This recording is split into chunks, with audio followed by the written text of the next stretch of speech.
All right. Ready to dive into something that might just flip your whole idea of heaven on its head? I'm game if you are. What are we tackling today? Let's talk about that parable, the workers in the vineyard. The one in Matthew 20 always gets some interesting reactions. Oh, yeah, that one definitely throws people for a loop. For sure. I mean, imagine working all day long, sun beating down on you, sweating, toiling away. Been there. Right. And just as you're about to call it a day, the owner comes out and hires a bunch of people who just stroll in and barely lift a finger. Then they get paid the same as you. Yeah, I could see how that wouldn't sit well. It just feels off, right? Like, hold on, that's not how this is supposed to work. And that's exactly the point of the parable, isn't it? It's meant to poke at our sense of fairness, especially when it comes to, well, eternal rewards. Bingo! It's like, hold on, that doesn't seem right. And that discomfort, that's a good sign. Means it's doing its job, making us question our assumptions. It's like a spiritual curveball. Throws you off balance.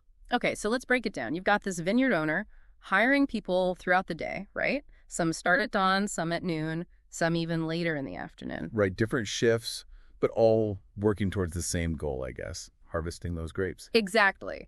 But here's the kicker.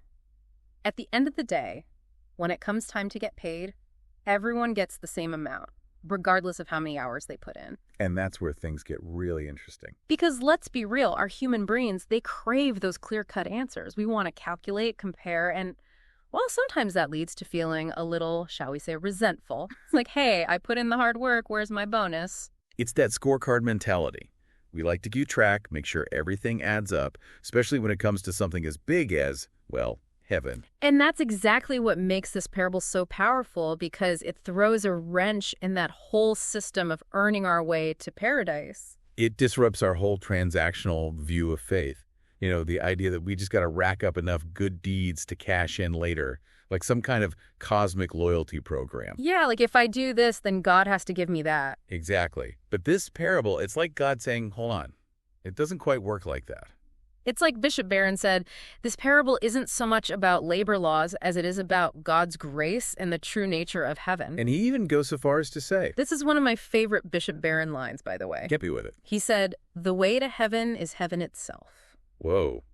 Okay, that one takes some unpacking. So how do we even begin to unpack that? The way to heaven is heaven itself. It's like one of those Zen koans or something. It really is profound when you think about it.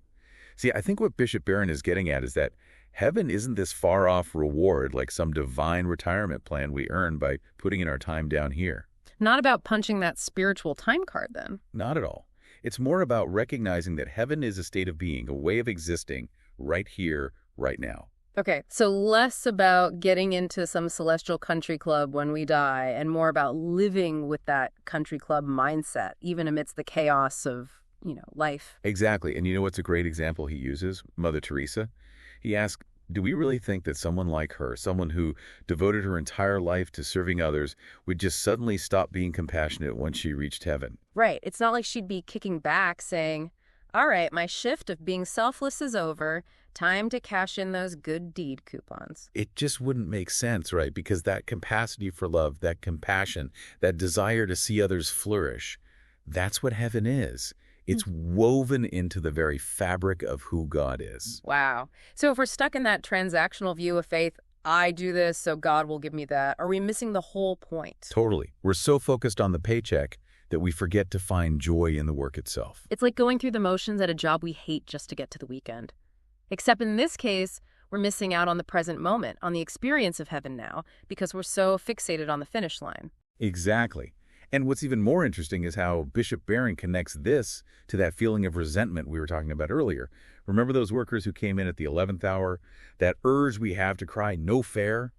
Bishop Barron suggests that resentment itself might be a sign that we haven't quite grasped the true nature of love. Because if our love was truly selfless, if we truly wanted what's best for others, then their happiness, their salvation would be cause for celebration, not bitterness. Exactly. He's not saying that our actions don't matter or that we should just ignore injustice, but he is pointing out that love, true love, transcends our often limited and, let's face it, often self-centered ideas about fairness. It's not about throwing justice out the window, but about recognizing that there's something much bigger at play here, like this divine mercy, this love that operates on a whole other level. And understanding that divine mercy, I think, is key to understanding how we can experience heaven, even in the midst of, well, very earthly struggles. It's like we want to categorize everything, measure it all out. But this idea of love as the path to heaven, it kind of blows all that up, doesn't it? It really does. It's about a shift in perspective, an internal transformation, more than anything external. So it's not about just waiting for a change of scenery when we die. Not at all. Bishop Barron uses this really vivid analogy. He says, imagine being dropped right into the slums of Calcutta. Like you're right there where Mother Teresa worked, living and serving alongside those missionaries. Talk about being thrown in the deep end. Right. It'd be intense. But the idea is, in that surrender, in pouring yourself out for others, that's where you start to get a taste of heaven, even if, at least initially, it might feel like the opposite. So it's about changing from the inside out, not waiting for some external reward. Exactly. And what's interesting is, this isn't just some Catholic idea. There's a Puritan prayer from the Valley of Vision. It echoes this same sentiment. Well, I know what you might be thinking. Puritans, weren't they known for, well, being a bit intense? Oh, they definitely were. But within that intensity was this deep, deep understanding of God and what it means to be human. This prayer we're talking about, Heaven Desired, it really captures that. What's their take on heaven then? They describe it as this place of ultimate fulfillment, where all that stuff we grapple with down here, pain, sorrow, doubt, it just melts away. And we experience this total connection with God, like our deepest longings are finally satisfied. And it's amazing because even though it comes from a completely different background than Bishop Barron, it points to the same truth. Heaven isn't just some destination, it's a state of being we can tap into right now. Absolutely. Love, surrender, aligning ourselves with something bigger, that's how we access that heavenly reality, even while we're here on earth. So it seems like the big takeaway here is that the way we're living right now really matters. It's not about racking up points or comparing ourselves to others. It's about choosing love, even when it's hard, even when we want to keep score. Because those moments of choosing love, that's where we align ourselves with heaven itself. That's a powerful way to live. It really is. And on that note, we'll leave you with this. What would it look like for you to live today as if the way to heaven is heaven itself? Where in your life is there a call to deeper love, even if it means letting go of that need to keep score? Something to think about. Until next time, keep seeking, keep exploring,